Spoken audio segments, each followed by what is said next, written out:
La cravate, je suis tout seul dans cette salle à avoir une cravate qui me donnait une allure aristocratique. Je mets toujours une cravate quand je fais une réunion car, contrairement à ce qui est à la mode, je pense que c'est un signe de respect pour la salle de se présenter correctement. Après, avec votre permission, je vous en remercie. Merci aussi de m'accueillir à cette Saint-Étienne du Louvret, où j'ai dû passer, parce que je suis passé un peu partout, mais je n'ai pas un souvenir important, quoi. Je le regrette d'ailleurs, mais enfin, oui, tout peut arriver. Voilà, on a entendu parler de la laïcité, c'est un sujet compliqué, dont beaucoup de gens parlent, mais en général, ils prononcent le mot de laïcité en lui accolant un adjectif. Nicolas Sarkozy, comme Manuel Valls d'ailleurs, ont parlé de laïcité positive. Marie-Georges Buffet a parlé de laïcité ouverte. Hébert parle de laïcité raisonnable. Un spécialiste de la laïcité, Jean Bobéro, parle de laïcité ségrégatrice, autoritaire, anticléricale. Seul le Front National ne qualifie pas la laïcité, mais l'utilise à des fins de discrimination, disons les choses clairement, anti-islamiques. Je pense qu'il ne faut pas qualifier la citoyenneté dans la laïcité, la citoyenneté dans le pays d'ailleurs. Parce que toute qualification suggère qu'il y a un à contrario, c'est-à-dire si on parle de laïcité positive, c'est qu'il y aurait une laïcité négative. Ouverte, c'est qu'il y en aurait une fermée. Donc il ne faut pas définir la laïcité, il faut la travailler, il faut s'interroger en permanence, car c'est un concept important mais difficile. Je voudrais successivement, de manière un peu décalée peut-être, vous en jugerez, parler de l'affirmation historique de la laïcité. Puis ensuite voir comment la laïcité aujourd'hui s'oppose et prend en compte les problèmes de notre temps.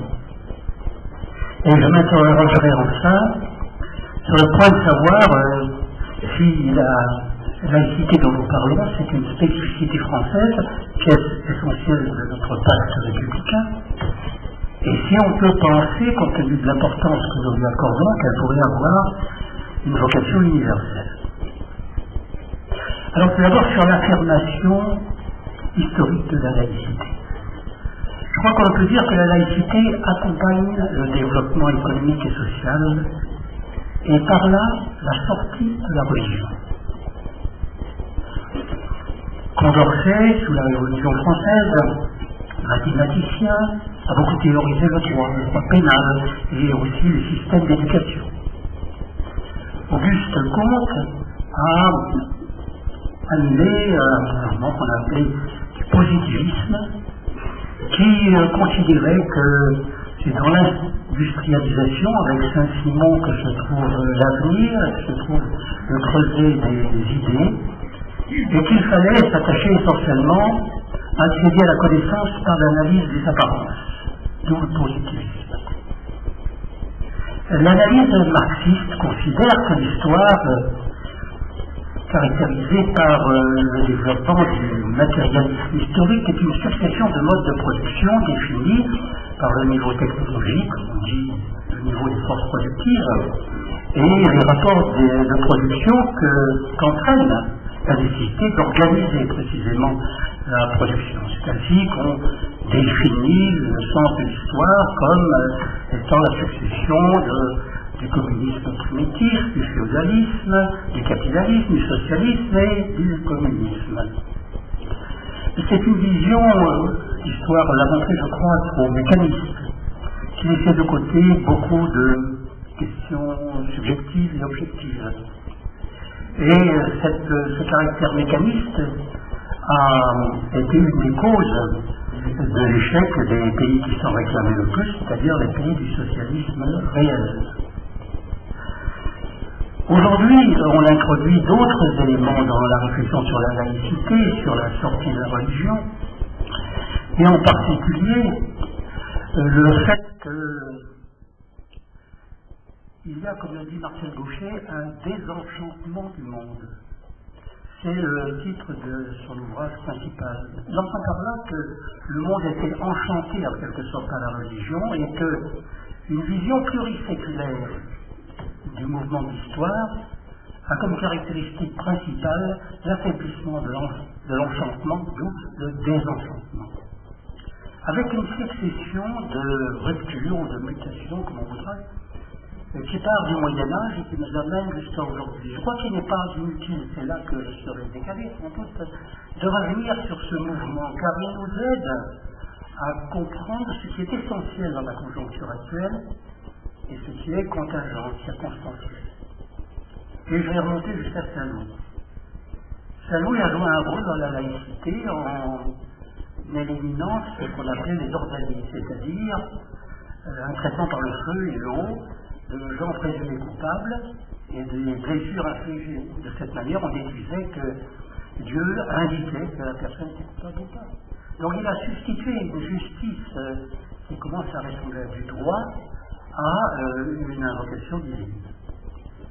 Philippe le Bel, après une joute importante avec Boniface VII, fait venir le pape suivant, Clément V, en Avignon, pour montrer que le pouvoir politique c'est lui, et ce n'est pas le pape. François Ier met fin au monopole de l'Église dans différents domaines, dont par exemple, puisque je m'en occupe par ailleurs, le droit d'asile, puisque là c'était l'Église qui avait en main le droit d'asile. Il récupère pour la royauté le droit d'asile. Et il impose le français comme langue administrative officielle, contre le latin, qui est la langue du sacré.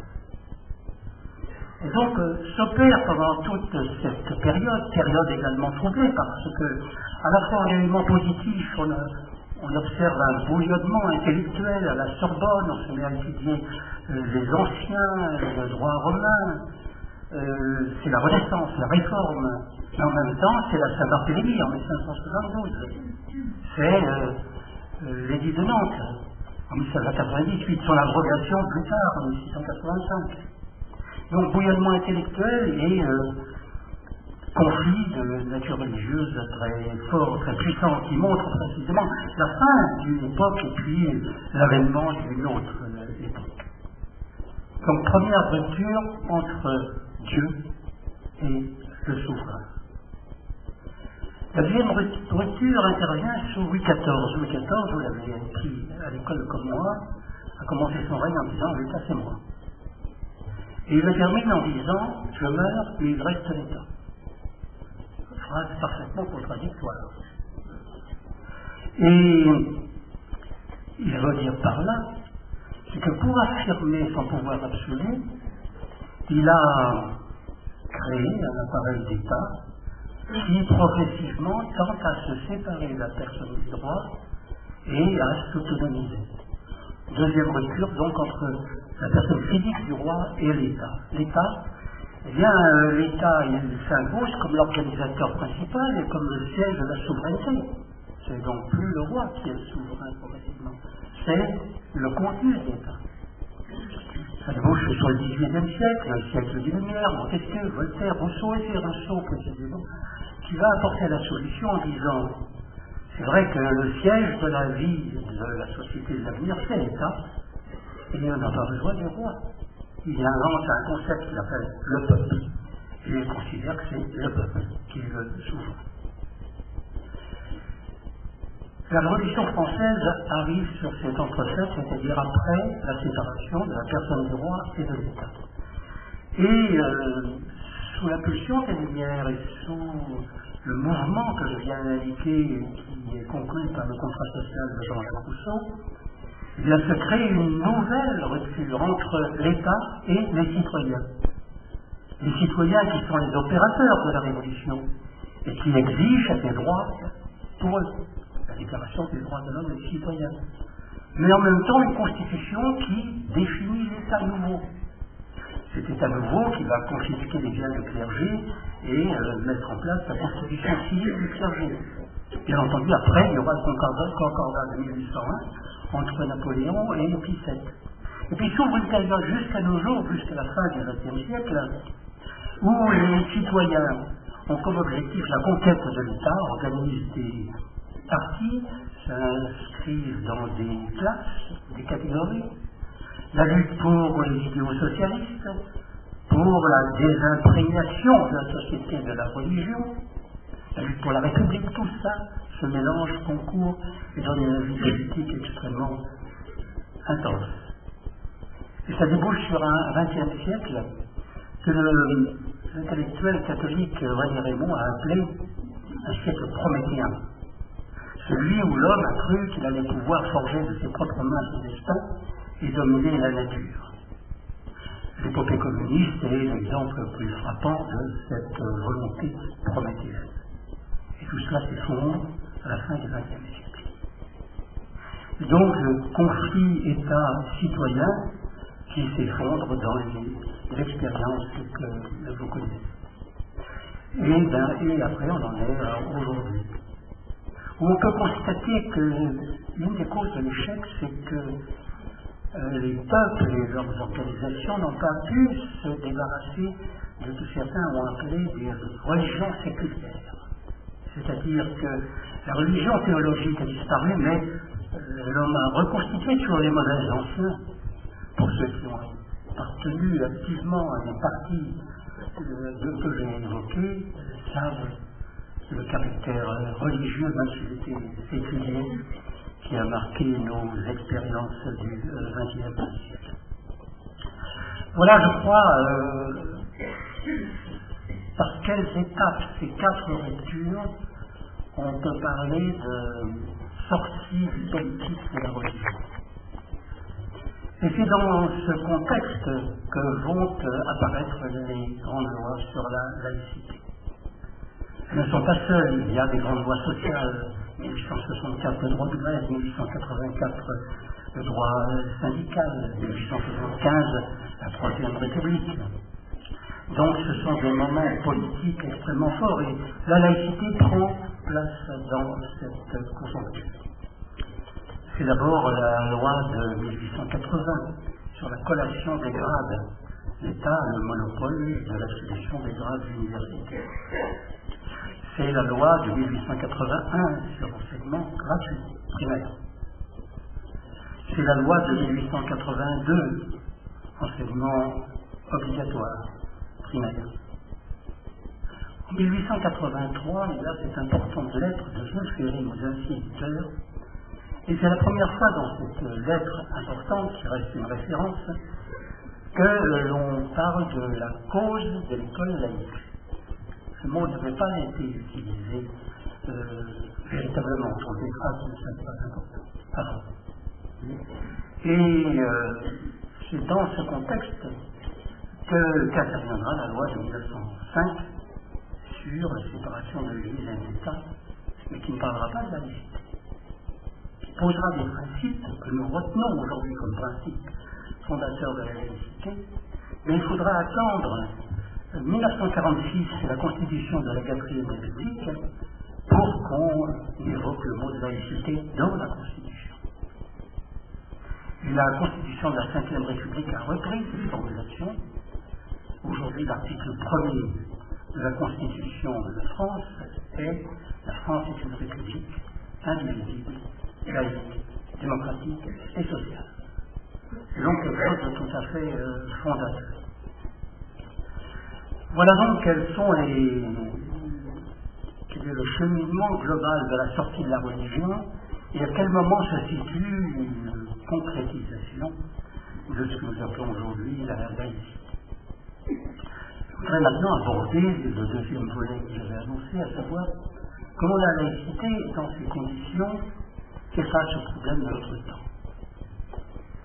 Je crois qu'il est utile tout d'abord, parce que c'est une question d'actualité, vous savez que certains demandent dans leur programme, les présidentielles ont demandé l'inscription de certaines dispositions de la loi de 1905 dans la Constitution.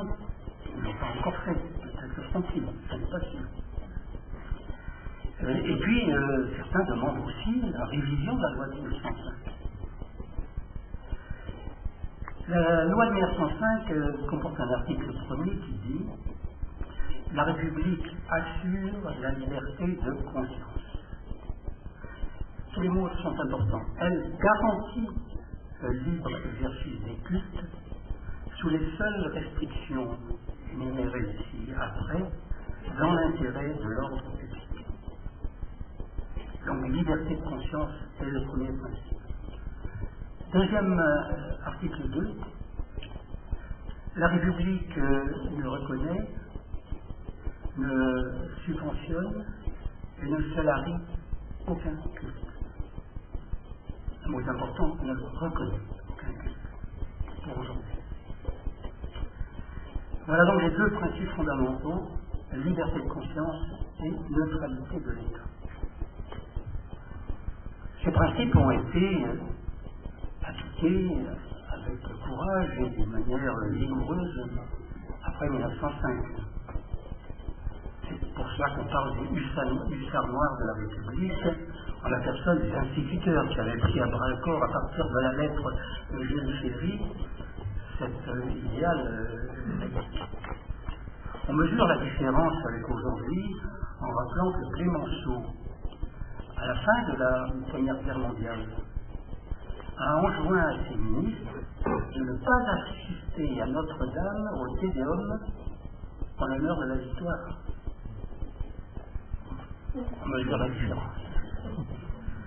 C'est important. J'ai évoqué deux principes, mais la laïcité ne se limite pas à ces principes. Progressivement, on a dégagé que la laïcité, c'était aussi la tolérance. C'était aussi l'exercice de l'esprit critique. Mais en même temps que la laïcité, ce n'est pas seulement des principes juridiques, on doit aussi souligner l'importance des dérogations à la laïcité qui ont été apportées dès l'origine.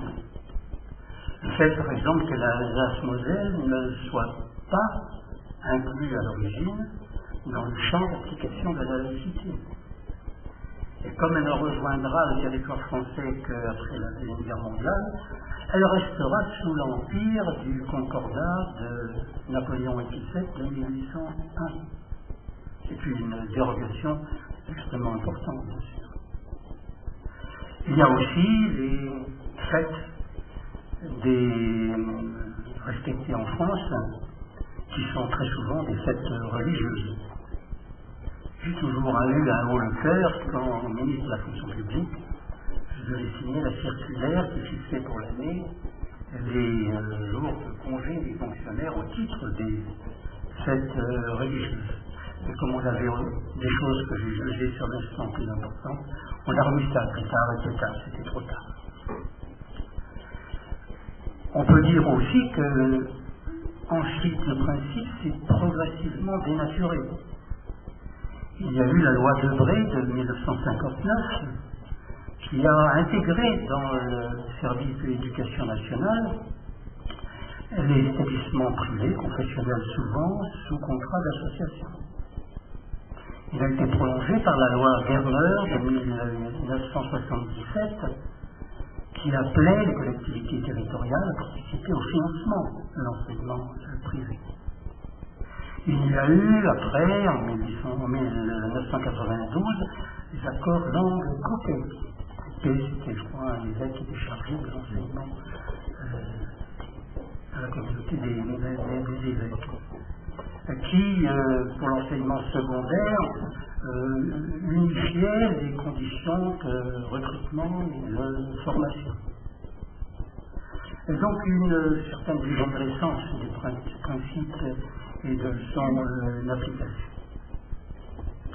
Et c'est bizarrement dans ce contexte-là que Lionel Jospin, en 1989, dans sa loi d'orientation de l'éducation nationale, il était à l'époque ministre de l'éducation nationale, introduit un article 10 qui dit dans les lycées et collèges, les élèves, dans le respect des principes de neutralité et de pluralisme, ont le droit d'expression à condition que la manifestation de celui-ci ne perturbe pas le service public de l'éducation. On peut penser que c'était un bon geste d'ouverture et de démocratie, et c'était fait sans doute dans cet esprit. Je ne veux pas critiquer cette chose-là. On peut aussi considérer que c'était une sorte de relan de l'esprit de 1968, c'est-à-dire des dispositions permissives, qui n'allaient pas évidemment sans risque, car à partir du moment où tout le monde pouvait intervenir dans la gestion du service public, eh bien, on devait s'attendre à ces turbulences. Alors, ces turbulences sont venues du télescopage entre ces dispositions de loi d'orientation et puis un avis qui a été demandé au Conseil d'État en 1989 à partir de quelques incidents concernant le port du voile par certaines élèves dans des établissements, notamment à Montfermeil. Le Conseil d'État a donné un avis au ministre de l'Éducation nationale qui l'avait demandé. J'ai participé moi-même à l'Assemblée générale qui a défini cet avis qui, je dois le dire, me convenait à l'époque.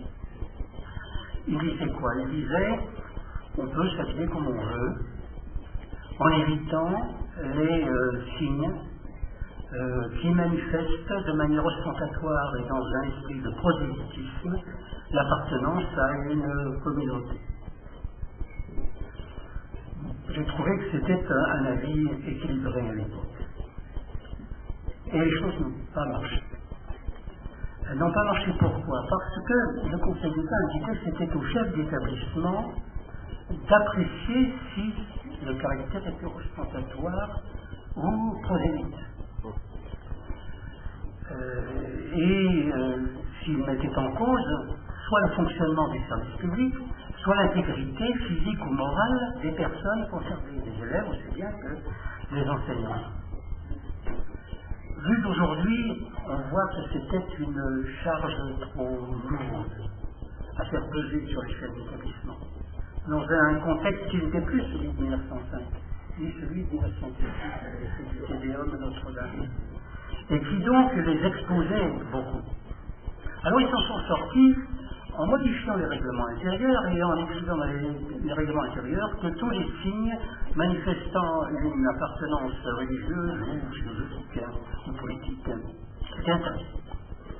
Or, il y a un principe général du droit en France qui considère qu'on ne peut pas édicter une règle qui, en matière de police administrative, qui est comme conséquence une interdiction absolue. Il faut spécifier les raisons pour lesquelles l'interdiction intervient. On retrouvera cette préoccupation dans l'affaire Babylou, dont je parlerai tout à l'heure un peu. Et donc, chaque fois que quelqu'un a déféré un règlement intérieur d'un chef d'établissement devant les tribunaux administratifs, eh bien, le chef d'établissement s'est fait retoquer et son règlement intérieur annulé. Donc, charge trop lourde sur le chef d'établissement. Deuxièmement, soutien insuffisant de leur administration. L'éducation nationale ne les a pas fait. Elle les a laissés un peu se débrouiller, probablement parce qu'ils ne savaient pas ce qu'il fallait faire non plus. Et donc ils se sont retrouvés tout seuls et l'administration elle-même a été assez indigne dans cette conjoncture. Et pour couronner le tout, les tribunaux administratifs ont pris des décisions qui allaient un peu dans tous les sens. Ce qui fait que ça n'a pas contribué à clarifier évidemment la situation. Donc, des difficultés et puis un avis qui finalement manifeste qui ne correspondait pas au problème qui se posait.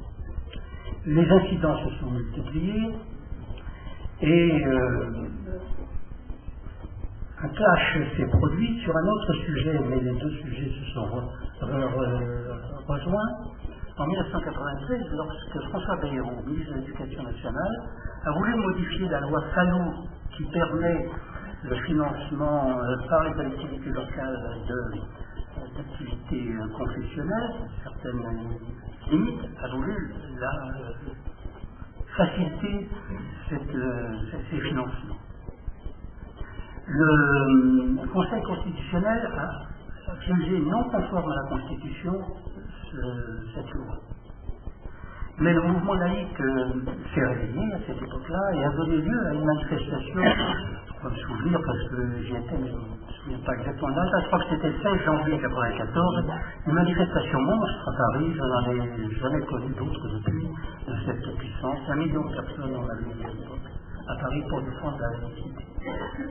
Ça a été sans suite de cette oncle. Mais du côté des signes ostentatoires et prosélytes, les choses ne s'arrangeaient pas. Les incidents se multipliaient, au point qu'on a réuni en 2003 une commission dite commission Stali pour trouver une solution, puisque la vie ne marchait pas. Et la commission Stali, elle a compliqué les choses plus qu'elle nous a arrangé. D'abord, elle a considéré que les dénaturations qui avaient été apportées ou qui existaient à la loi de 1905 n'étaient pas très importantes. L'Alsace Moselle, c'est important. Les contrats d'association, c'est normal, etc., etc. Ce type de raisonnement. Mais surtout, elle a dit qu'il incombait à l'État d'assurer l'égalité de traitement entre les religions. Ce qui a eu des conséquences très importantes, car toute religion pourrait demander, par exemple, un aumônier dans les établissements scolaires ou bien dans les casernes. C'était permettre que des revendications sur les repas à la cantine soient poussées jusqu'à l'extrême, au-delà de la diversité des propositions culinaires faites.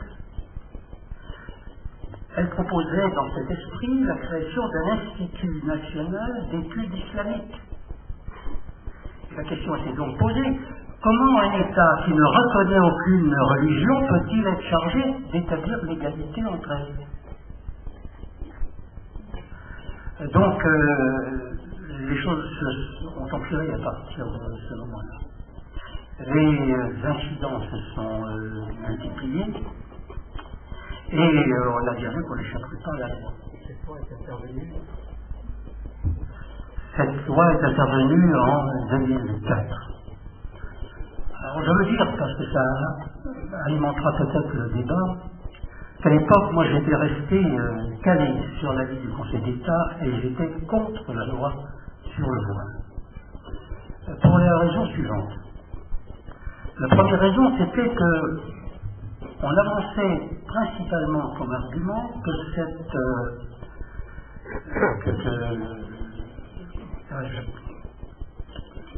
le comportement des musulmans de France traduisait à travers leur interprétation du Coran l'inégalité entre les hommes et les femmes. Je pense que c'était un argument qui n'était pas recevable, parce que personne n'était capable de démontrer que c'était le cas.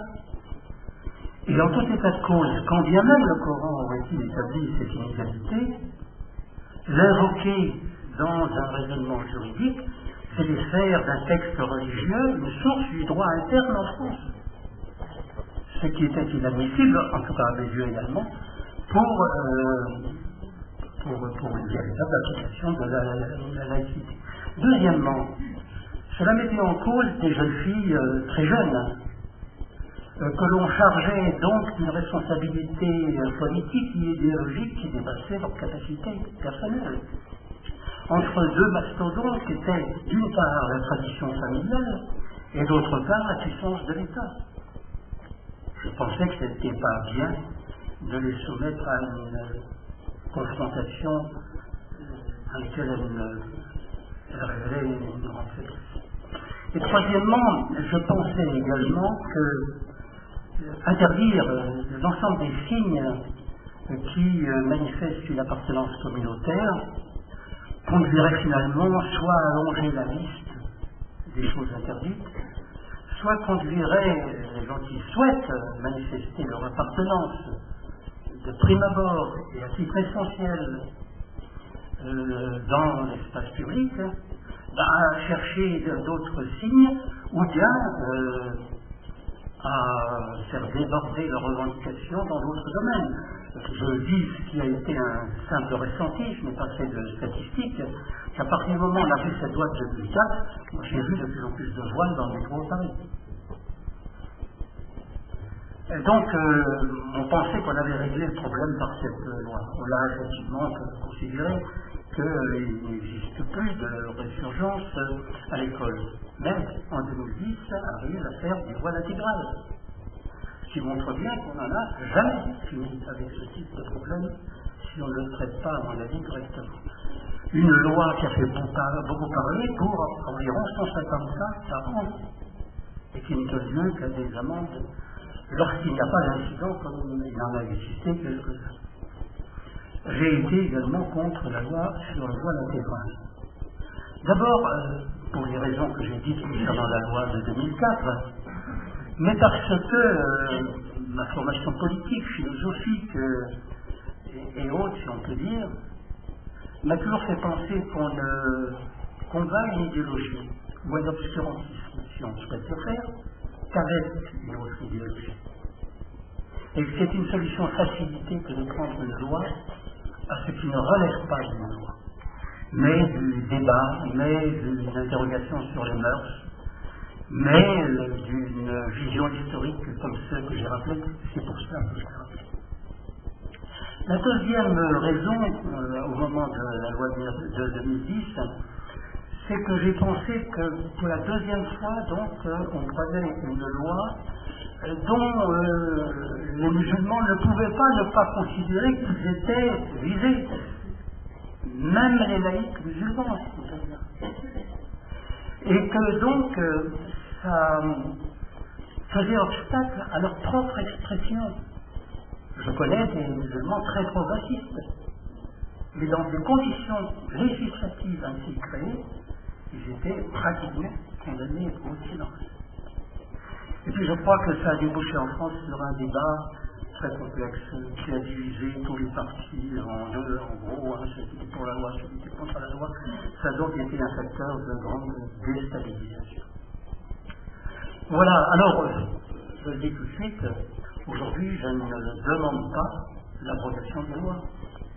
Pourquoi? Parce qu'elles existent, et que tout retrait d'une loi serait regardé par les plus extrémistes, les gens qui sont pour l'ostentation et le prosélytisme, comme un aveu de faiblesse. Elle est installée pour faire avec, en quelque sorte. Je veux souligner également aussi que il y a des problèmes de ce type qui ont trouvé des solutions très pacifiques. Les carrés dans les cimetières, la plupart du temps les problèmes de menus dans les cantines, les problèmes d'abattage rituel, tout cela ne fait plus beaucoup de bruit. Donc on peut, dans une société civilisée, trouver des moyens pacifiques pour régler ce type de problème. Reste bien entendu les problèmes de fond. Le problème de fond, il a été abordé en 1984 par la loi Savary, qui a mis 1 million de personnes pour la défense de l'école privée dans la rue, et qui a eu comme autre conséquence, même si ce n'est pas majeur, que je quitte le gouvernement. Pas tout seul, hein, on était quelques-uns comme ça, mettre fin à notre expérience militaire. Voilà cette histoire qu'on ne peut pas ignorer, surtout dans les temps présents, où l'on voit la religion jouer un tel rôle dans les conflits les plus violents qui existent dans notre pays et les manifestations de cruauté qui sont un déshonneur pour l'ensemble de l'humanité. Aujourd'hui, la laïcité est en difficulté. Elle est en difficulté parce que il y a des adversaires de la laïcité, tout ce qu'en France, c'est une histoire sans cesse recommencée. Et on peut dire que l'offensive dans laquelle nous nous trouvons aujourd'hui, elle a été lancée par Nicolas Sarkozy à Lacan, dans son fameux discours, où il soulignait que l'instituteur ne pourrait jamais atteindre le pasteur et le curé pour deux raisons: l'engagement de toute leur vie et le fait que leur activité soit portée par l'espérance. Ce n'est pas un langage de président de la République, c'est une république laïque, c'est évident. C'était donc une agression. Une impression qui s'est accompagnée, comme vous le savez aussi, de tout ce débat sur l'identité française. Non pas que l'identité française soit quelque chose que je conteste, je pense qu'il y a une identité française. Mais dans son esprit, dans la pratique, elle a été utilisée contre l'étranger, plus que comme une réflexion approfondie sur ce que nous sommes, sur les principes et valeurs auxquels nous sommes attachés. Le malheur, c'est que les gouvernants qui ont suivi ne se sont pas distingués. D'abord, ils ne sont pas revenus sur ce discours. Ensuite, ils se sont précipités pour donner des gages. Manuel Valls a assisté à une canalisation de Jean XXIII et de Jean-Paul II. François Hollande s'est précipité au Vatican il n'y a pas très longtemps. C'est à ceux qui feront le plus la cour au dîner du Christ ou bien à l'OIS, etc. Et donc, on n'est pas soutenu par des dirigeants dont la couleur aurait dû les conduire à se démarquer franchement. Je disais tout à l'heure qu'il avait été prévu dans le programme du président de la République actuelle l'inscription de phrases de la loi 1905 dans la Constitution. Rien n'annonce que cela se fera, puisqu'on en parle plus, et à commencer par celui qui avait pris l'engagement. Voilà, des décisions plus franches, législatives ont été prises. Ainsi, une loi en 2005 a transformé les enseignants des écoles confessionnelles en contractuels de droit public. La loi Carle, en 2009, a pris des dispositions permettant, obligeant un maire dont un enfant résident dans la commune choisit d'aller dans un établissement privé comme une voisine, à financer les frais afférents à ce choix. Et puis il y a eu un décret également en 2009 qui a avalisé l'accord passé entre la République française et Saint-Siège sur la collation de certains grades. C'est-à-dire que l'Église catholique peut donner des grades de l'enseignement supérieur, alors que, je le rappelle, en 1880, c'était la première loi sur la laïcité qui avait été prise par Jules Ferry. C'est donc pas anodin, c'est donc très important. Bon, la situation serait assez grave comme cela si beaucoup d'autres acteurs ne faisaient pas aussi franchement défaut. Je pense aux juridictions. J'appartiens à la juridiction administrative. Le Conseil d'État a voulu refaire le point sur sa manière de voir la laïcité en 2011, où il a pris 5 décisions le même jour. Et il a, à cette occasion, adopté une attitude extrêmement laxiste, considérant que dès lors qu'il y avait un intérêt public local, par exemple, l'achat d'un orgue par la municipalité de Trélazé, un orgue qui se trouve dans l'église, parce qu'il y a quelquefois des cours de musique. Donc, un intérêt public local, c'est presque un oxymore. Hein. On attend c'est quoi l'intérêt public général, l'intérêt local général. Donc c'est un peu n'importe quoi de point de vue juridique. Aussi, on a considéré que l'ascenseur qui mène à la cathédrale de Fourvière relevait d'un intérêt public local parce que ça favorisait le tourisme local. On a considéré qu'une bibliothèque dans une municipalité, dans une mosquée, avait un caractère culturel et non culturel. Et on pourrait multiplier des exemples de... Lorsque le Conseil d'État a été amené à donner un avis à Dominique Baudis récemment sur les femmes parents d'élèves voilés qui souhaitaient accompagner les sorties, le Conseil d'État a eu un raisonnement à peu près visible, disant que comme ces mères n'étaient pas des partenaires du service public, qu'elles n'étaient pas des contractuels, qu'elles n'étaient pas des vacataires, elles ne pouvaient être que des usagers.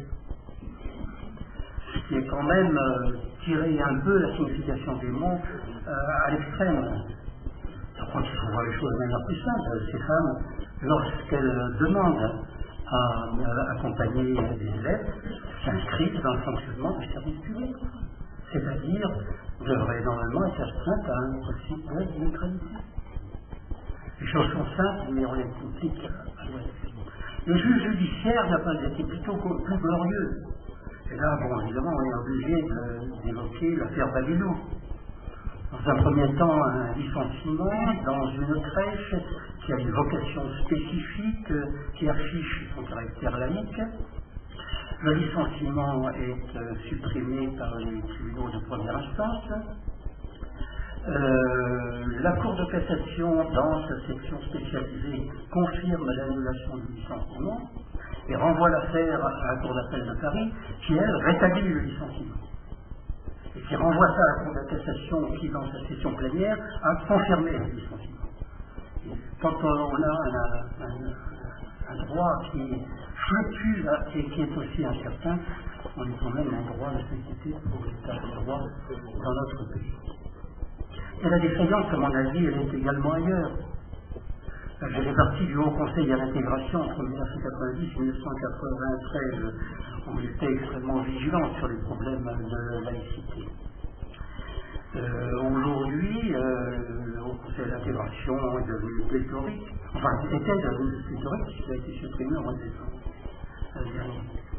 Et dans une de ces sections, il a pris une décision qu'on peut contester, ce n'est pas le but de mon évocation sur ce point. Et il a considéré qu'une femme à l'université ne pouvait pas porter le voile dans les salles de cours ou les salles où fonctionne effectivement le service public. Lui, on n'en a jamais fini. On croit régler par la loi les problèmes et puis ils ressurgissent d'une autre façon. Je ne me prononce pas sur cette affaire. Mais à la suite de ça, on a supprimé le Haut Conseil à l'intégration pour avoir dit ça. Et on l'a remplacé par l'Observatoire de la laïcité. Donc plutôt, cet observatoire existait depuis, je crois, 2007, et on l'a fait ressurgir là pour les besoins de la cause, en mettant à sa tête Jean-Louis Blanco, qui n'a pris aucune décision depuis, qui consulte beaucoup, la preuve c'est qu'il m'a consulté, mais il ne prend position sur rien, pratiquement. Donc ça ne sert à rien.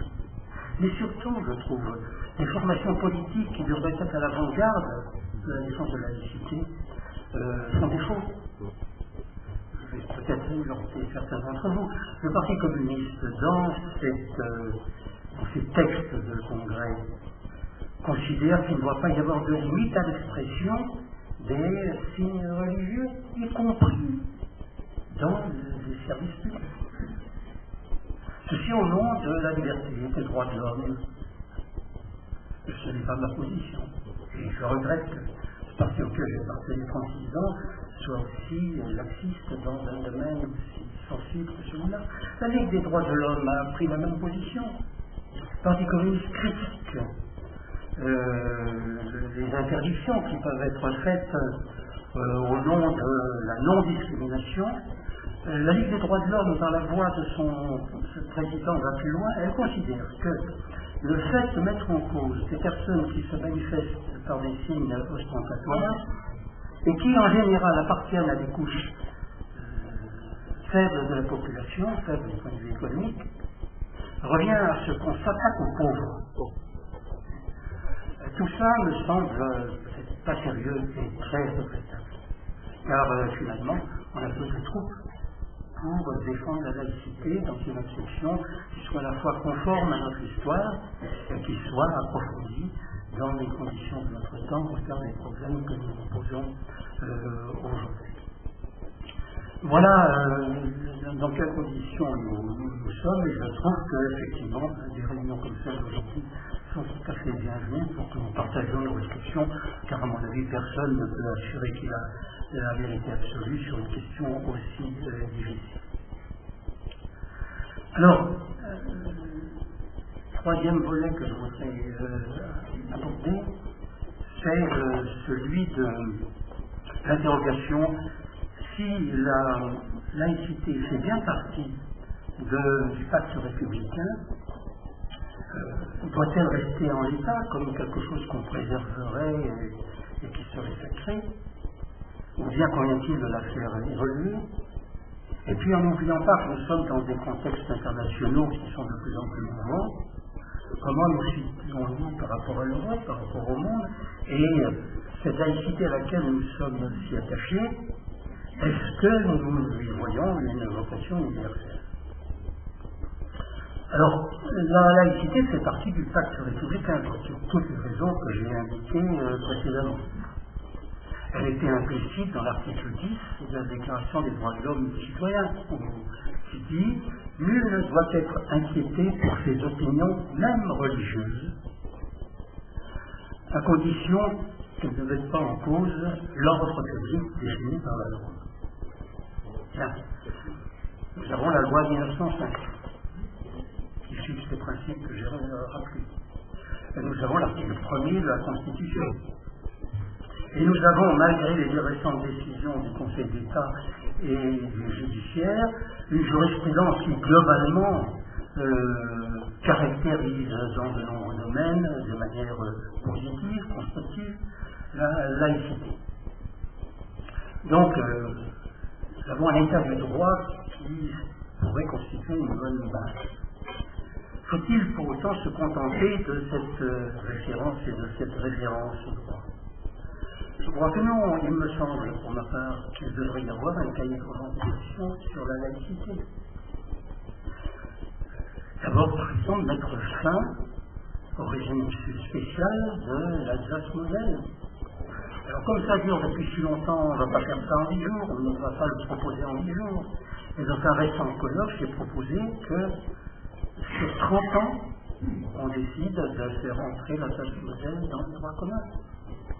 Avec comme intérêt principal, c'est de donner un objectif, de montrer qu'il s'agit d'une anomalie, et que donc nous souhaitons qu'il y ait là une normalisation, plutôt que de ne rien dire. Je crois aussi qu'il faut mieux séparer le culturel du cultuel, qui sont aujourd'hui très largement confondus. Il faut séculariser les fêtes annuelles. Il faut, dans l'esprit de la loi Savary de 1984, redonner une définition du service public de l'enseignement. Je veux rappeler qu'un point positif de la dernière période, la charte de la laïcité de Vincent Payon, elle est affichée, en tout cas, je ne sais pas partout, mais je crois qu'elle est affichée dans tous les établissements scolaires, sauf les établissements sous contrat d'association privée. Est-ce que c'est admissible dans la mesure où on a presque établi la parité entre le public et le privé, qu'il soit dispensé de cette mesure d'ordre général, à mon avis. Et puis il faut revenir sur les financements des contrats d'association. Il y aurait d'autres revendications sans doute, je veux simplement marquer qu'on peut établir des revendications, mais qui les défend aujourd'hui? Par des gens comme vous, bien sûr. Mais il y a quand même d'autres forces politiques, syndicales aussi, associatives, qui devraient, à mon avis, manifester plus de vigueur. Si l'on se place maintenant au plan international, je regarde trop. Débordé de trop. En Europe, on a un peu le souci de quelque chose qu'on n'appelle pas la laïcité, puisque le mot n'est pas utilisé. Mais l'article 9 de la charte des droits de sauvegarde des droits de l'homme et des libertés fondamentales, l'article 9 dit, met l'accent sur la liberté de conscience, sur la non-discrimination, mais ajoute aussitôt la liberté de manifestation sans limite. L'article 17, qui a été introduit dans le traité européen, sur le traité sur le fonctionnement de l'Union européenne, reprend ces arguments et ajoute que si il appartient aux États de définir eux-mêmes les relations qu'ils entendent établir avec les organisations religieuses et les organisations philosophiques ou autres, mais c'est pour la symétrie qu'on a là. En tout cas, si les États sont libres, et néanmoins, il y a pour eux la nécessité d'établir avec les religions des relations ouvertes, transparentes et régulières.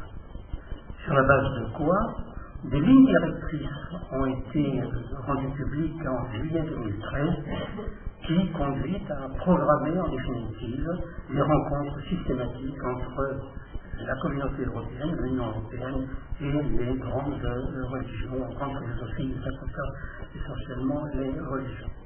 Alors il y aurait 12 pays sur 28 dans l'Union européenne qui auraient posé le principe de séparation de l'Église et de l'État. Mais l'expérience montre que même lorsqu'il y a séparation de l'Église et de l'État, on a compris des concordats entre l'État et les Églises. Donc c'est un principe qui est très mal et très peu appliqué finalement. Et si maintenant on considère le monde, on ne sait pas par quel bout prendre la question de la laïcité au niveau mondial. La charte des Nations Unies de 1945, comme la Déclaration universelle des droits de l'homme de 1948, met l'accent aussi encore sur la liberté de conscience et sur la non-discrimination. Mais renvoie là encore aux États du soin d'établir des relations qu'ils souhaitent avec les religions. Je me suis posé la question personnellement, mais ce serait un sujet de recherche extrêmement important, sur la manière dont on pourrait décrire l'état des lieux de la laïcité des relations État-religion dans le monde. J'ai abouti pour le moment, et je suis prêt à remettre en cause cette typologie, à un classement en 4 catégories. Il y a d'une part les pays franchement théocratiques, c'est-à-dire qui s'inspirent directement de la loi de Dieu, quelle qu'elle soit. Il faut dire, parce que c'est la réalité, que c'est essentiellement des pays aujourd'hui qui sont musulmans, selon une bande qui s'étend du Maroc jusqu'à la Malaisie, pratiquement. Mais tous ces pays ne sont pas des pays théocratiques au même niveau. L'exemple le plus frappant, c'est l'Arabie Saoudite. Mais il n'y a pas que des pays africains ou musulmans. L'Irlande a dans sa constitution que la présente constitution est établie sous le signe de la Sainte Trinité. Donc il n'y a pas que des pays du Sud, il y a des pays du Nord qui se comportent de la même manière. Et d'ailleurs, comme la plupart de ces pays se comportaient, y compris la France, au Moyen-Âge. Il y a dans cette situation. Deuxième catégorie, c'est l'inverse, à savoir des gens qui assoient une dictature contre les religions.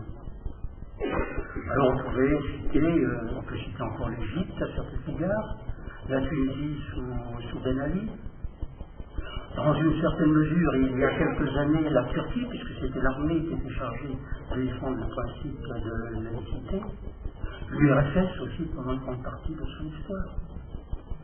Troisième catégorie, c'est la plus importante, c'est les pays qui ont passé des compromis plus ou moins variables avec les religions. En gros, la plupart des pays de l'Union européenne, les États-Unis, le Canada, l'Inde. Où on a tous les cas de figure possibles. Tous les cas de figure de compromis possibles. Et puis la quatrième catégorie sur laquelle nous nous trouvons en France, c'est-à-dire d'une manière dont on a bien vu qu'elle est très imparfaite, essaye néanmoins de tenir l'équilibre entre la liberté de conscience et la neutralité de l'État. En conclusion, 3 idées. La première, c'est qu'au plan international, si la laïcité se développait dans sa vocation universelle, la plupart des conflits que nous connaissons aujourd'hui n'auraient pas de raison d'être puisqu'ils perdraient leur justification par référence à une loi suprême ou à la religion. La deuxième conclusion, c'est qu'on voit bien dans les pays développés, notamment des pays comme la France, que la faiblesse, c'est la non-reconnaissance de la neutralité de l'État. Si la liberté de conscience, même lorsqu'elle n'est pas respectée, est largement admise, en revanche, la neutralité de l'État est souvent méconnu, en tout cas fait. Et puis la troisième, c'est que je crois que la laïcité est quelque chose qui est utile pour chacun d'entre nous. D'abord parce que c'est un concept transversal, je dirais. Il n'y a pas de principe, il n'y a pas de valeur où la laïcité ne puisse être évoquée. Et que c'est donc par la laïcité, dans l'enrichissement qu'elle réalise dans le concept de citoyenneté, que chacun, chaque homme, chaque femme, peut devenir un homme, une femme, un citoyen, une citoyenne, un responsable. À l'inverse de ceux que l'écrivain, membre de l'Académie française d'origine libanaise, Amin Matouf, décrit dans son dernier livre, Les Désorientés, où il parle de ceux qui, parce qu'ils ont une religion, se croient dispensés d'avoir une morale. Je vous remercie.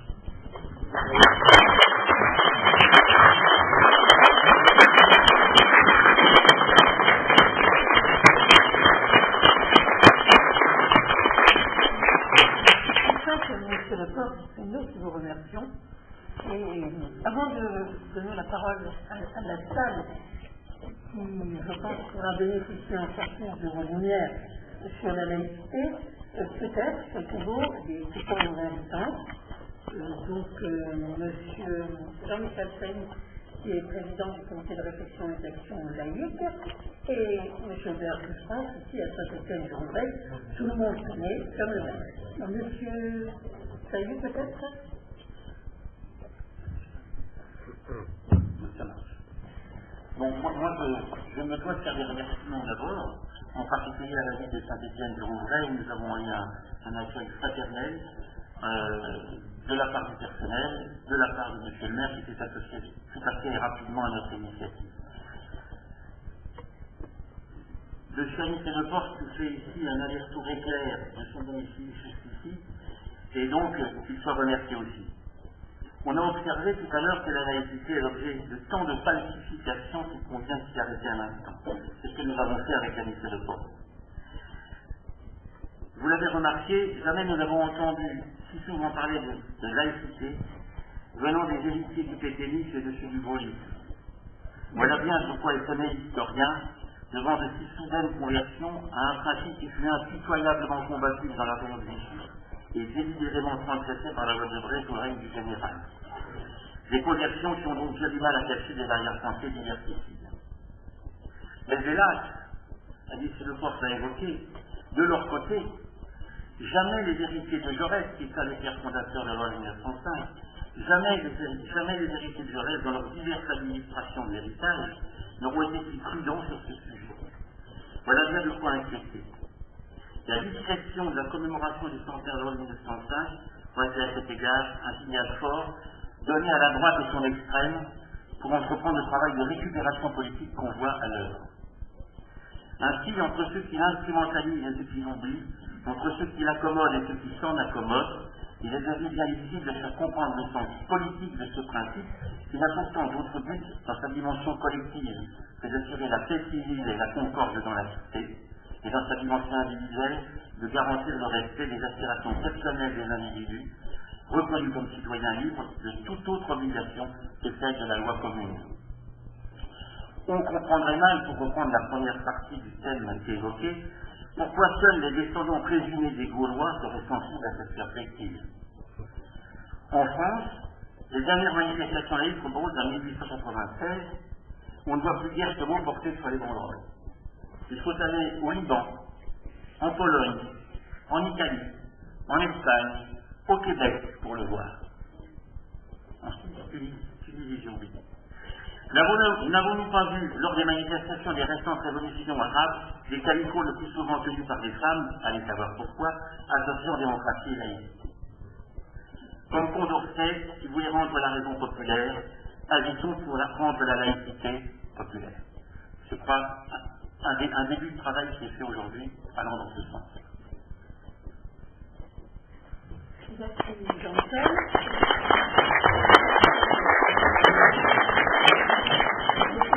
Le maire de la ville qui vous accueille, enfin, fait partie de la ville en question, et qui est une ville qui travaille beaucoup, qui réfléchit beaucoup au rapport entre les concitoyennes de Saint-Étienne-du-Rouvray.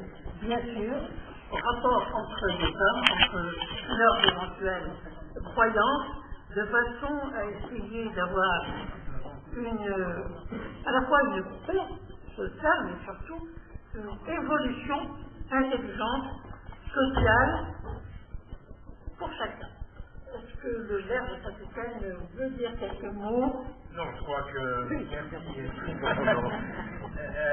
Je crois que l'intérêt ce soir, c'est de pouvoir avoir un aller-retour dans la chair dans la chair du terrain, du vécu, éclairer effectivement des références historiques et politiques au sens noble du terme que Michel Leclerc vient de nous communiquer.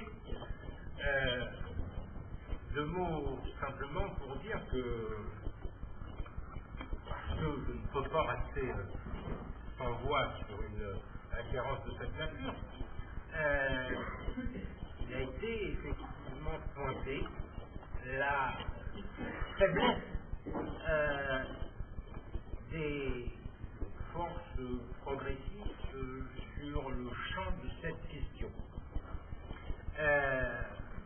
Tu as en quelque sorte accompagné la dégénérescence que tu as évoquée, la dégénérescence que tu as évoquée de la laïcité du XXe siècle, dégénérescence qui effectivement a frappé aussi quelque part les partis politiques progressistes, dont celui auquel lui a fait référence, et je dois dire que c'est aussi le sens de notre accueil ce soir.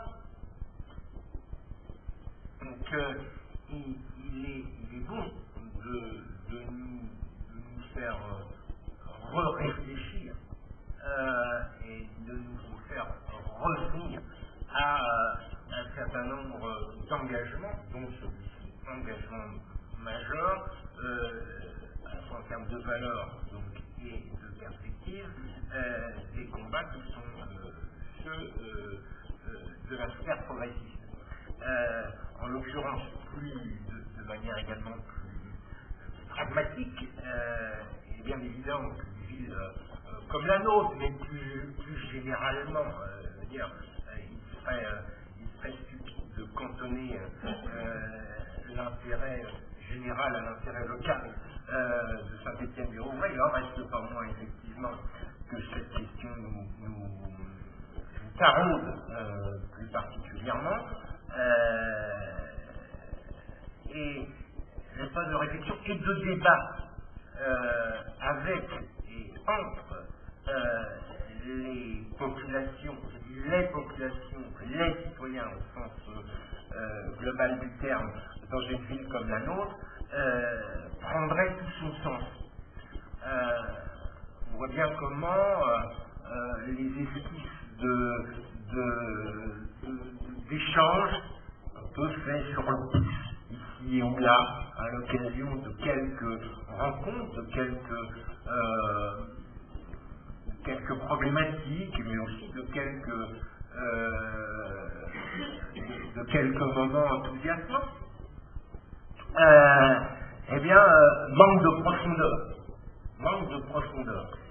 Et c'est à ce titre que c'est pas souvent venu à Saint-Étienne-du-Rouvray, excuse-moi de toi, je ne devrais pas, c'est pas. Je voulais pas souvent venir à Saint-Étienne-du-Rouvray, mais je pense qu'il faudra y revenir.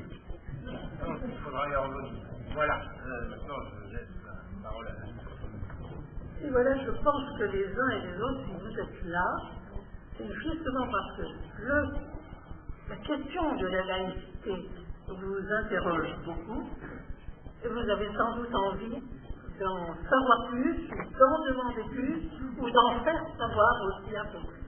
Donc, la parole vous est donnée, si vous la voulez, vous aurez un micro.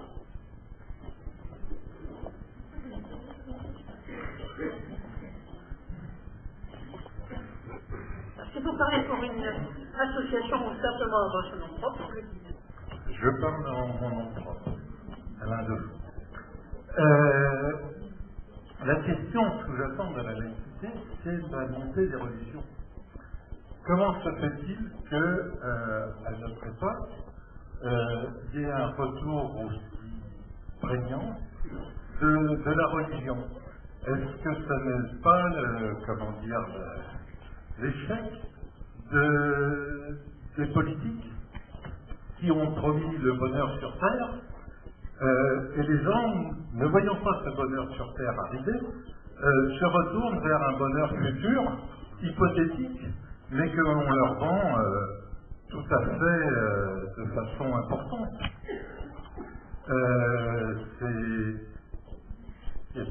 Ça marque que la religion est l'option du peuple.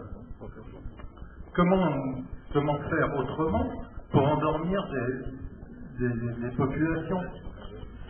Voilà. Et puis il y a une autre chose qui me frappe, c'est que la République a été assimilatrice. C'est-à-dire que pendant des années, on a eu des flots migratoires qui sont venus en France, des Italiens, des Polonais, des Espagnols, il ne se passait rien.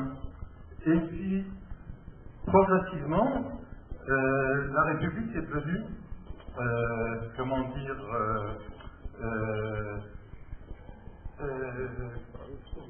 a fait monter des communautés, les unes après les autres. C'est-à-dire qu'elle était plus assimilatrice, mais intégratrice. C'est-à-dire qu'on a voulu intégrer les populations avec leurs différences. Et ça, c'est pas la bonne méthode. Est-ce qu'il y a une bonne méthode? Ça, je me pose la question.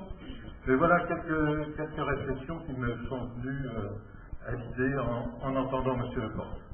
Donc peut-être en 2 ou 3 questions d'affilée, à moins que vous... Je préfère répondre parce que c'est une question massive. Allez-y. Et alors le risque, quand on prend 3 questions, c'est qu'on oublie de répondre à quelqu'un. Donc je vais essayer de répondre rapidement de manière à ce qu'il puisse y avoir plusieurs intervenants. Au risque peut-être de surprendre, et si je suis revenu sur une histoire de 7 siècles, c'est pour essayer de donner sens à ce que l'autre peut appeler le désenchantement du monde. Est-ce qu'aujourd'hui on peut dire que c'est une remontée de la religion? Je ne pense pas. Je pense que le sens reste le même, celui de sortie de la religion, sur la base de l'expérience la plus récente du siècle prométhéen du XXe siècle, et que la violence des réactions religieuses aujourd'hui s'explique essentiellement par cette menace de progression de la sortie de la religion. Je crois que c'est l'incapacité de certaines religions à s'adapter au monde moderne qui les conduit à une violence de comportement et de réaction. Ça existe dans toutes les religions. Mais je ne crois pas que ce qui se passe aujourd'hui permette de dire que c'est le retour des religions, que c'est leur résurgence. Je ne crois pas du tout. Je crois qu'au contraire que la violence explique cela. Lorsqu'il y a eu la Sainte Barthélemy en France, c'était en pleine Renaissance. C'était le moment fort des universités, de la Sorbonne, ça annonçait le siècle des Lumières, vous voyez, et c'était violent, la preuve. Puis ensuite, le comportement de Richelieu, puis l'abrogation de l'édit de Nantes, tout ça caractérise une violence de comportement, mais que je n'analyse pas comme une résurgence du tout. Je crois qu'en fait, il y a 2 comportements symétriquement opposés et il est difficile, effectivement, de savoir où il faut mettre le curseur entre les deux. L'un, c'est, je crois, la position libéraux-libertaire, que je vais caractériser en parlant des partis qui devraient être des combattants pour la laïcité qui ont oublié ce combat. Les tenants de la laïcité positive, la laïcité un laisser-aller devant la concrétisation de l'intérêt général dans le service public en particulier. Puis à l'opposé, il y a ceux qui sont pour multiplier les contraintes dans l'espace public pour des fins qui sont des fins xénophobes. Alors entre les deux, que je condamne pour ma part, pour des raisons complètement opposées, je crois que il reste le champ du débat. Quand vous dites que les Italiens n'ont pas de problème, alors là, il faut demander aux Italiens, je crois. Et ils vous diront que on va appeler la Corée, tant que je me souviens, il n'y a pas tellement longtemps, finalement. Même s'il existe dans la France aujourd'hui beaucoup de gens d'origine italienne, espagnole, Valls, par exemple, Sarkozy, hongrois, etc. La France, c'est vrai, au fil de son histoire, a quand même été caractérisée par son aptitude à mettre ensemble des gens venant des grands pays. C'est pourquoi il ne faut pas en avoir peur, spécialement aujourd'hui. Les étrangers en France ont souvent été considérés, sous l'Ancien Régime, comme des sujets du roi très rapidement. L'article 7, je crois, de la Constitution de 1793 donne toutes les conditions pour les étrangers pour devenir français au bout d'un an. Donc, je crois qu'à la fois, qu'on peut dire, malgré tout ce qui se passe, que la France a été très intégratrice, créer un modèle basé sur le droit du sol et sur l'égalité des citoyens et des citoyennes, pas des communautés, des citoyens et des citoyennes, contre le modèle du droit du sang et de l'organisation communautaire. Voilà, alors, donc on a de quoi se défendre dans notre pays, et il ne faut pas avoir honte de notre passé, même s'il n'est pas son péché. Merci, M. Leport. D'autres questions?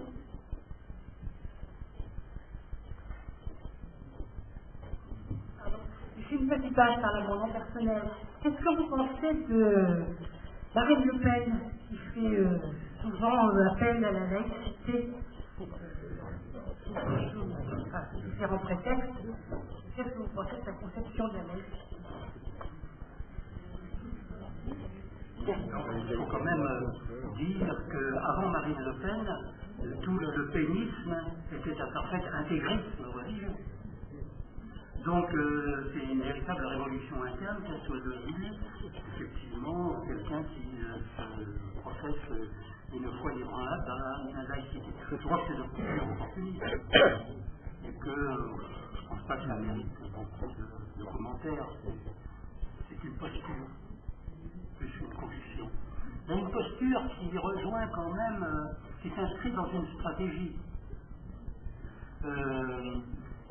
Le Front National défend le service public. Le Front National défend la laïcité. Le Front National défend la nation.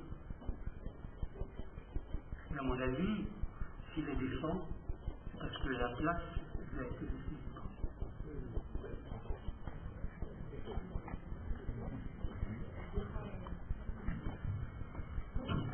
Oui. Monsieur Le Pen, parmi. Je parle également tout à fait en mon nom. Parmi les États théocratiques malfaisants que vous avez cités, il y en a un qui est tout proche et qui est comme les autres, aussi moyenâgeux, c'est le Vatican. C'est tout près. Je pense que c'est parmi les États théocratiques un bon exemple. L'autre point que je voulais soulever, j'ai cru entendre dans votre exposé qu'on luttait pour l'intégration, non pas avec des lois, mais avec une autre idéologie. Peut-être que je n'ai pas entendu. Et donc, cette autre idéologie, si vous pouviez préciser quelle autre idéologie vous verriez pour ouvrir un peu les esprits qui sont actuellement à abreuver d'idéologie farfelue, pour pas dire des convictions délirantes. Je parle des religions, bien sûr, et des grandes. Et quand je vois que les grands livres dits saints mériteraient d'être popularisés, d'être un petit peu mieux connus, parce que quand on les lit, on voit que c'est un ramassis d'obscurantisme, quand c'est pas de l'appel au meurtre pour certains. C'est fort, genre. Je ne pense pas avoir utilisé l'expression de théologie malfaisante. Je ne pense pas que le jugement de valeur. Les gens ont le droit de se réclamer de telle ou telle religion. Moi, j'ai été catholique venant de la terre des prêtres dans le nord du Finistère, si vous voulez, où on n'a pas le choix, pratiquement. Donc, je ne prends pas ça sous l'angle du jugement de valeur. Les gens ont le droit de croire ce qu'ils veulent. Ils ne veulent pas croire s'ils ne croient en rien, ou bien s'ils croient à une philosophie qui est proprement athée. Donc, j'ai un regard clinique sur cette évolution historique et non pas jugement moral à propos des religions. Alors vous me dites, quelle serait l'idéologie qu'il faudrait opposer à l'obscurantisme, parce que effectivement, il ne faut pas avoir peur non plus de parler d'obscurantisme. Il s'en mêle aux a priori religieux ou philosophiques. Alors là, je pense que c'est simple, c'est la laïcité. Expliquer ce qu'est la laïcité. Expliquer qu'elle permet à chacun d'être libre. Libre d'adhérer à une communauté et libre d'en sortir. De penser que les règles de la morale ne nous viennent ni d'une transcendance, ni de la nature, ni d'une fatalité, mais que ce sont les hommes et les femmes qui forment eux-mêmes les règles de la morale sociale. Voilà ce que je dirais à quelqu'un qui penserait que tout est dans une idéologie inspirée par une transcendance, c'est-à-dire par Dieu.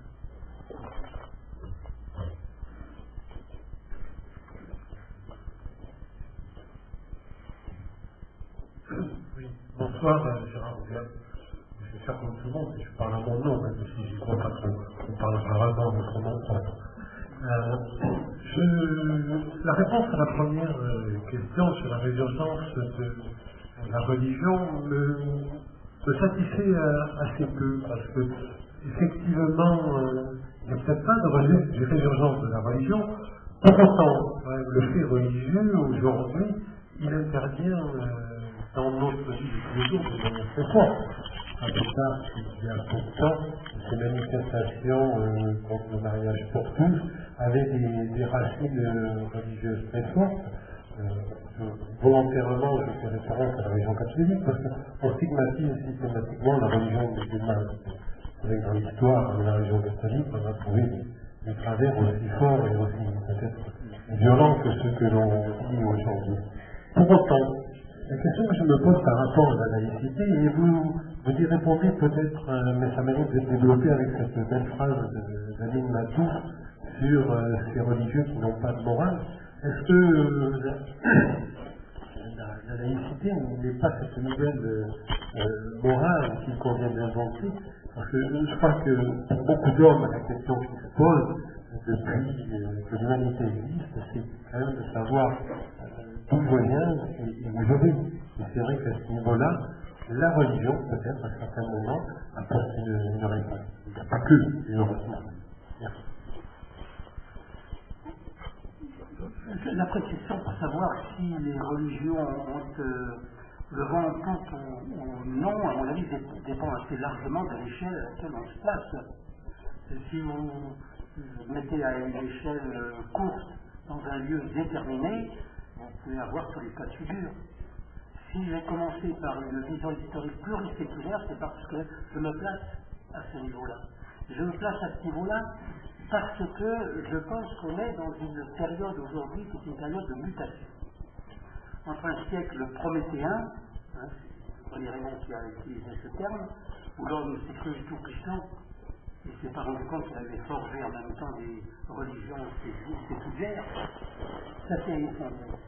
Et on a les outils du passé, mais pour essayer de connaître un 21e siècle dont nous ne savons pas de quoi il serait fait. Donc on est dans une période très trouble. On dit quelquefois que les citoyens ont perdu leur repère. Alors, c'est vrai. Nous avions au XXe siècle une grande idéologie, par exemple. Il y avait l'économie néoclassique pour les libéraux, l'État-providence pour les sociodémocrates, le marxisme pour le mouvement communiste. Ces idéologies n'ont pas disparu, elles se sont affaiblies considérablement. Et aujourd'hui, on est dans un entre-deux dont nous ne connaissons que la moitié, en quelque sorte. C'est pourquoi Edgar Morin, par exemple, parle de métamorphose. Je crois que c'est juste.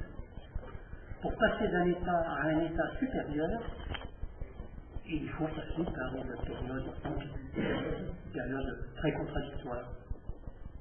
Moi-même, j'ai écrit en 1993 un livre auquel j'ai donné un titre d'un philosophe allemand, Ernst Junger, Pendant la nuit, le serpent est aveugle. Et je crois qu'aujourd'hui, nous sommes dans cette situation. Le serpent est aveugle, puisqu'il a quitté le pont qui le protégeait, et il n'a pas encore acquis celle qui va le construire pour la vie. Et c'est à cette échelle-là que je veux me mettre pour dire qu'effectivement, la leçon que moi je tire du XXe siècle, c'est de faire attention aux religions séculières. C'est pas parce qu'on a mis Dieu à l'écart de la société civile qu'on en a fini avec l'esprit religieux. Et je crois que sur le très long terme, je maintiens ma position, mais la preuve c'est que je fais débat, et que je suis sûr que vous avez des arguments à l'appui de ce que vous avez dit. Je crois que c'est surtout une question d'échelle. Alors là, vous avez pris quand même un exemple qui n'est pas très bon, me semble-t-il, pour votre thèse, et puis c'est bon pour la mienne, c'est le mariage pour tous. Vous croyez vraiment que le mariage, l'abrogation du mariage pour tous a un avenir? Même Sarkozy, dans sa dernière intervention, a dit laisser entendre qu'il ne reviendrait pas. Ça veut dire qu'il y a eu un changement qui, par la société française, est irréversible. Et comme vous avez fait la liaison entre la religion et les partisans de la suppression du mariage pour tous, vous voyez bien là que c'est un échec de la religion. Encore potentiel, puisqu'on ne sait pas ce qui se passera. Mais à mon avis, ce qu'on peut prévoir à très vite, c'est qu'elle va plutôt dans le sens du sortir de la religion. Bonjour, Sophie Cabraoui, je suis enseignant et en parallèle, donc j'ai quelques responsabilités syndicales et je suis représentant du personnel. Je n'ai pas préparé d'intervention ici sur mon syndicat, donc je parle en nom. Je vais revenir sur une chose que vous avez précisée tout à l'heure et qui pour moi est très importante, sur le fait que la notion de la République une et indivisible. Sur les erreurs qui ont pu être commises dans le passé, notamment lorsqu'on a demandé au chef d'établissement de se débrouiller avec le foulard ou pas dans les établissements. On va reprendre ce qui s'est passé l'année dernière. On avait parlé de la charte de la laïcité. C'est exactement la même chose au final. On n'a rien fait d'autre que d'envoyer ça dans tous les établissements avec un affichage et on demande, encore une fois, au personnel sur le terrain, donc les professeurs, les équipes qui viennent dans tous les établissements, de gérer et de se débrouiller avec ça. Qu'on le veuille ou pas, et je pense que c'est indispensable d'avoir des débats, de discuter de thèmes comme celui sur la laïcité, qui est cher à tout le monde, sinon on ne serait pas là, c'est important. Maintenant, de là ce que ça amène à des stigmatisations, parce que pour certaines personnes c'est comme ça aussi sur le campus, c'est là où ça se pose des problèmes. Le deuxième point sur lequel je vais intervenir, c'est le rôle et la nécessité de l'État, du gouvernement, des ministres, de s'assurer que le service public soit présent partout. Le maillage territorial, quand on parle de République une et indivisible, si on veut, dans cet état, que des notions comme la laïcité puissent être discutées, il faut en parler. Il faut encore pouvoir prévoir d'avoir des services publics partout. Et ma crainte, la dernière, c'est celle de la réforme des rythmes scolaires. Je ne sais pas si vous le savez, mais dans le cadre de la réforme des rythmes scolaires, il y a forcément du coup un travail, un projet éducatif territorial. C'est pour ça que je répète, cette République une et indivisible.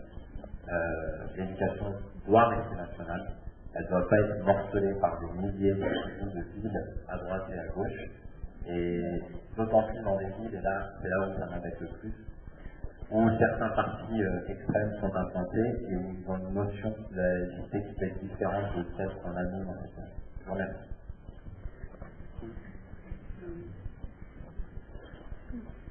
C'est plus une prise de position qu'une question, donc je ferai une réponse courte. Sur les réponses scolaires, je ne suis certainement pas le plus qualifié pour intervenir dans ce débat sur la laïcité, et donc je pense que vous en savez beaucoup plus que moi, donc à peine que je fasse état de mon ignorance sur la complexité de cette question. Je comprends bien qu'elle puisse faire réagir, surtout dans les situations financières qui est invoquée chaque fois que l'on évoque l'utilisation du temps qui n'est pas strictement de scolarité.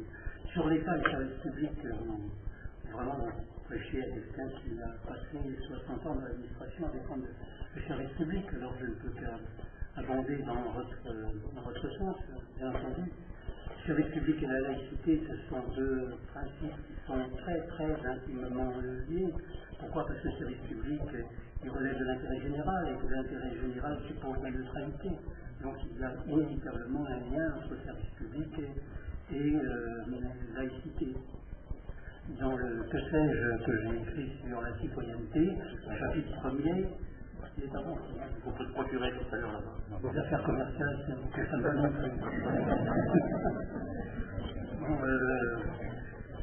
le chapitre 1er porte sur le service public. Chapitre 2 sur l'égalité, chapitre 3 sur la responsabilité, avec la partie principale sur la laïcité. Donc tout cela est intimement lié, effectivement. Se battre pour la laïcité, c'est se battre pour le service public et réciproquement. Et quant au chef d'établissement, bon, je pense que vous avez dit à peu près ce que j'avais évoqué, à savoir que une réaction sommaire, c'est de considérer qu'ils n'ont pas fait leur travail. Mais on ne voit pas pourquoi on exigerait d'eux plus qu'on exige de n'importe quel autre fonctionnaire. Ils baignent dans une société qui connaît une crise idéologique profonde, et il ne faut donc pas s'étonner que, comme le serpent, dans cette période, il ne voit pas très clair. Surtout s'ils sont abandonnés à leur propre appréciation et à leur seule appréciation. Oui, juste quand même par rapport à votre remarque sur la désertion des services publics. Je crois que c'est quand même particulièrement important, car le service public n'étant plus présent, effectivement, sur un certain nombre de missions, eh bien, elle se trouve déléguée. Et elle se trouve déléguée au niveau d'un réseau associatif qui, là non plus, porte aucun jugement de valeur, mais qui, à un moment ou à un autre, peut, comment dirais-je, imprégner des missions dont il s'empare ou qui lui sont déléguées, mais c'est davantage la garde encore, volontairement ou involontairement, par rapport à la laïcité elle-même. Très concrètement, c'est quoi? Eh bien, M. Leporte a indiqué tout à l'heure la nécessité effectivement de la différence entre le cultuel et le culturel. C'est ce qu'on observe concrètement sur le terrain de la part d'un certain nombre d'associations qui prennent en charge eh bien, sur les questions scolaires les devoirs des enfants, le soutien scolaire, etc., et qui, effectivement, à un moment donné, peuvent, volontairement ou involontairement, apparaître moins vigilants vis-à-vis que le service public lui-même, vis-à-vis des principes de laïcité. Il en va de même dans le champ de la solidarité. Il en va de même dans le champ de la solidarité. Il y a eu des débats éthiques avant qu'on soit sur la liste municipale. Mais on a eu des débats épiques avec Michel Hermite qui est devant moi, sur des postures municipales vis-à-vis, effectivement, de un réseau de solidarité historique que vous connaissez tous, issu des grandes des religions catholiques notamment. Bon, pas seulement, la religion protestante a aussi un réseau dans le champ social, maintenant historique, particulièrement important. Donc c'est des vrais, à mon avis, c'est des vrais débats. Des vrais débats qui sont d'autant plus aigus aujourd'hui que le déménagement du territoire, comme dit mon ami Sébastien Jumel à Dieppe, se fait à vitesse grand V. Et pose de manière avec plus d'acuité ces questions. Voilà. Un mot simplement, puisqu'on évoquait le service public, pour dire que contrairement aux apparences là aussi, c'est pour ça que je crois qu'il faut se dégager d'un regard trop proche de la réalité. Je pense qu'après ces décennies de libéralisme, tout le monde parle du retour de l'État. La question qui se pose, c'est de savoir quel type de retour de l'État. Alors il peut y avoir un retour de l'État dictatorial ou bureaucratique, mais je crois qu'il y a là, devant ce changement, qui correspond à la période du serpent toujours, il y a là la perspective d'un monde qui serait plus interdépendant, d'un monde qui serait plus coopératif, d'un monde qui serait plus solidaire. Or, tous ces adjectifs ont en France un sens, celui du service public. C'est pourquoi, alors j'en profite, je ne fais pas de commerce, mais simplement du prosélytisme, moi aussi, j'ai fini d'écrire un livre en collaboration avec Gérard Aschieri. Gérard Aschieri, qui a été secrétaire général de la FFI jusqu'à il y a quelques années. Ce livre portera sur la fonction publique et il aura probablement un sous-titre, en tout cas c'est le cas pour le moment. Donc ça s'appellera La fonction publique, là en dessous, le 21e siècle, âge d'or du service public et intervention. Sur quoi je crois, c'est ma religion.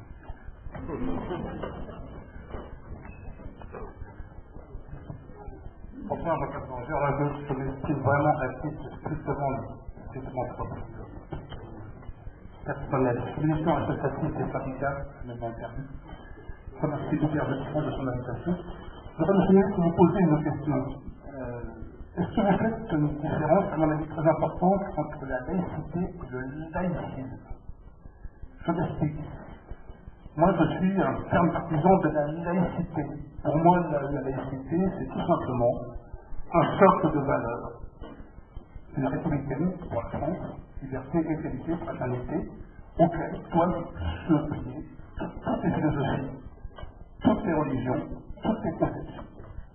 On peut avoir le droit de croire ou de ne pas croire, mais on doit obéir. Je dis le mot parce que c'est le terme que je pense obéir avec cette notion quand même de discussion, de débat, mais on doit comprendre qu'il y a un socle de valeurs intangibles qui s'impose à nous, c'est les valeurs de la République. C'est pour moi ça la définition très simple de la laïcité. Et une fois que ces choses-là sont dites, je pense qu'il faut éviter le laïcisme parce que les choses sont plus complexes. Je vais prendre quelques exemples historiques. Dans les grands fondateurs philosophiques de la laïcité, Voltaire, écrasant l'infâme d'un côté, mais on parle du grand horloger de l'univers, qui rappelle également quelques sociétés philosophiques fraternelles, mère des lois de séparation de l'Église et de l'État, et qui d'un autre côté avait la conception du grand architecte de l'univers.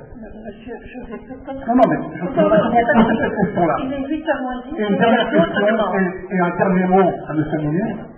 Je dis simplement que la fiche électorale du président Mitterrand, la force pratique pour les personnes jeunes seniors comme moi, comportait une église, certes déchristianisée, mais la comportait quand même. Donc je veux simplement dire, évitons de confondre la laïcité, qui est une valeur fondamentale, qui est une richesse qui est comparable à la diversité, qui est une symétrique, d'un laïcisme qui serait trop manichéen et qui servirait vraiment ce que j'appelle la paix. Voilà. Soyons tolérants avec vos dessins.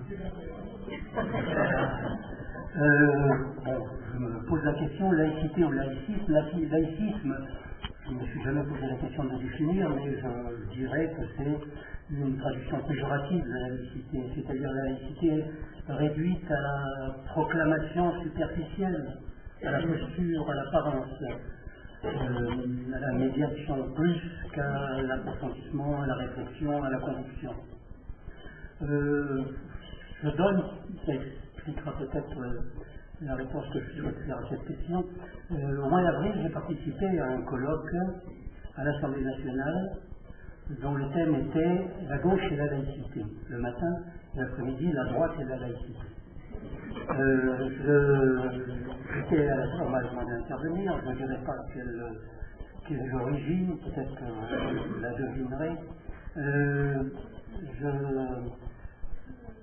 On était 6 à intervenir. Et je devais être 3e ou 4e. Et j'ai été mis très mal à l'aise par la plupart des interventions, peut-être à part une ou deux, parce que c'était à celui qui serait le plus laïcard, j'utilise un autre mot, si vous voulez. C'est-à-dire qu'on avait moins le souci de, bon, on va essayer de réfléchir comme on a essayé de le faire ce soir, que de proclamer sa foi en la laïcité. Et ça, je pense que c'est négatif pour la laïcité. La laïcité, c'est quelque chose de sérieux, c'est quelque chose de très compliqué, auquel il faudrait, chose à laquelle il faudrait penser tous les jours, la mettre en confrontation avec tous les événements quotidiens pour essayer de se faire une culture de la laïcité qui serait une culture véritablement intellectuelle. Et se dire laïque, le proclamer et plus fort, plus laïque que moi tu meurs, non. Je pense qu'on fait du mal à la laïcité en se comportant de cette façon. Alors si le laïcisme, ça a un rapport avec les laïcards, la réponse est celle-là. Normalement, il y a 2 interventions qui avaient été demandées. Il est à ma montre, si elle est exacte, un peu facile 8 heures, moi dit. Et je crois qu'à 8 heures, il faut que M. Leporte reprenne la direction de la gare en voiture. Donc, soyez extrêmement bref. Il y a un abandon. Ah non, non, non, alors, il y a un abandon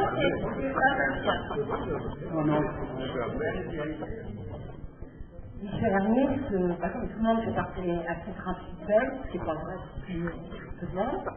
Je pense que la discussion que l'on a et qu'il y a sur la question de la laïcité, elle est à la fois historique, philosophique, concrète, ça passe par différents prismes.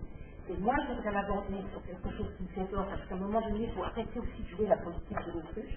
Je suis de nature optimiste. J'ai milité toute ma vie. J'ai très peur dans la situation actuelle. On a une décélébration de 14-18 de 44. Et par rapport à ce qui se passe sur le plan mondial, quand on allume la télé le soir, on a l'État islamique, et ainsi de suite. C'est-à-dire qu'il y a une nouvelle guerre de religion, théoriquement, et qui soit poussée par la question comment je par derrière. Et ça, il faut le dire quand même, c'est-à-dire que la couverture, dans ce cas-là, elle est les religions, mais derrière, c'est autre chose, comme en 14-18, par exemple. Donc moi, je pense qu'il faut avoir ça en tête, et la meilleure réponse, c'est les questions de solidarité élémentaire, notamment, comme on a dit, sur la question du service public. On veut nous opposer dans la cité, et on a été capable de travailler ensemble au moment où on a essayé d'obtenir cette place sur la ville. Je pense que ça, c'est fondamental. Redire notre solidarité par rapport au peuple syrien qui s'en prend plein la gueule, même s'il est d'une religion majoritaire. Et ça, je pense qu'il faut pouvoir l'affirmer. Et derrière les notions de république, la question, ça aussi, liberté, égalité, fraternité. Il y a une école de Saint-Étienne qui a ajouté sur son fronton laïcité, et moi je suis pour y mettre aussi justice sociale et solidarité. Parce que quand la République est une et indivisible, elle est social-démocratique et laïque, dans la situation actuelle, on ne peut pas dissocier le mot de laïcité avec la question de la justice sociale. Donc la justice sociale, elle passe par des choses très concrètes. On est un certain nombre à avoir discuté au Conseil municipal, et bon sens, ça 1000 municipalités refusaient de verser les crédits aux écoles privées, ça créerait un sacré événement politique. J'étais ce matin au comité académique d'éducation nationale, donc chiffre du fric pour les écoles privées qui veulent faire la rythme scolaire. S'ils veulent pas, eh ben tant pis. S'ils veulent pas afficher la charte, et mon dernier point, vous devinerez peut-être, il sera un moment, la République unie et indivisible, il y a la notion des femmes, le droit de vote, on a eu 45, pas parce qu'il y en a un certain qui nous a donné et parce qu'on s'est bagarré.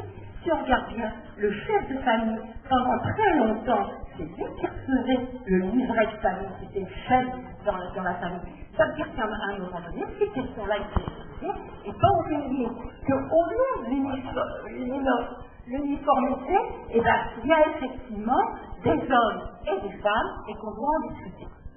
Merci Michel. Il n'y aura pas d'autres interventions derrière. Ce que j'aurais pu dire sur les femmes, j'ai présidé pendant 5 ans un comité de pilotage pour l'égal accès des femmes et des hommes aux emplois supérieurs de la fonction publique. Je crois effectivement que la place qui est faite aux femmes dans la société est un bon indicateur du degré de civilisation de ces sociétés. Mais je suis optimiste. Je suis optimiste car cette prise de conscience de l'égalité entre les hommes et les femmes, c'est quelque chose qui a progressé malgré tout dans notre pays. Ce que j'ai dit de la religion et du sens général que je voyais sur la primauté finalement de la raison. Ce que j'ai dit par ailleurs du service public au XXIe siècle, tout cela effectivement, et nous sommes donc en accord, traduit un optimisme fondamental. Je réagis toujours quand j'entends les gens parler de la mondialisation comme un cataclysme. Bien entendu, la mondialisation réalisée par les multinationales, par le développement mondial du capital, c'est quelque chose qui est source d'exploitation et de souffrance. Mais la mondialisation, ça n'est pas que celle du capital. C'est celle des techniques, c'est celle des échanges, c'est celle de la culture, c'est celle d'un droit qui ne cesse de s'internationaliser. Donc je crois qu'on est vraiment dans une période où, d'une part, il y a une prise de conscience, pour la première fois dans l'histoire de l'humanité, de la finitude de la planète. L'extension au niveau de la planète est de moins en moins possible. Elle est finie, parce qu'elle est une sphère, comme a dit déjà Kant en 1784. La deuxième chose, c'est que je crois que monte dans cette mondialisation, dont je répète qu'elle n'est pas seulement celle du capital, l'idée de l'unité de destin du genre. Qu'est-ce que soient les gens sur les continents, etc. Ce qui fait que, c'est la quatrième clôture que j'évoquais au début, il y a d'une part un renvoi vers l'individu de sa responsabilité, après l'échec du siècle prométhéen, donc ce que j'appellerais d'un mot peut-être savant, une individuation renforcée qui oblige chacun à se construire comme citoyen sur la base de sa propre responsabilité, et non pas dans l'allégeance ni à un parti, ni à un syndicat, ni à une famille religieuse ou philosophique quelconque. C'est à chacun de savoir qui il est dans la société, d'une part, et d'autre part, une conscience du genre humain qui n'a jamais été aussi réfléchie qu'elle l'est actuellement. Alors on dira, et ce sera la fin, on dira, mais que fait la nation entre les deux? Eh bien, je crois que la nation, c'est à la fois, c'est justement l'intermédiaire entre ces deux pôles. C'est l'instrument qui allie le particulier et le général. Et c'est pourquoi je pense que la nation est et demeure le niveau le plus pertinent d'articulation de ce particulier et de ce général. Voilà. Merci, M. Leport. Nous avons été très enrichis par cette discussion.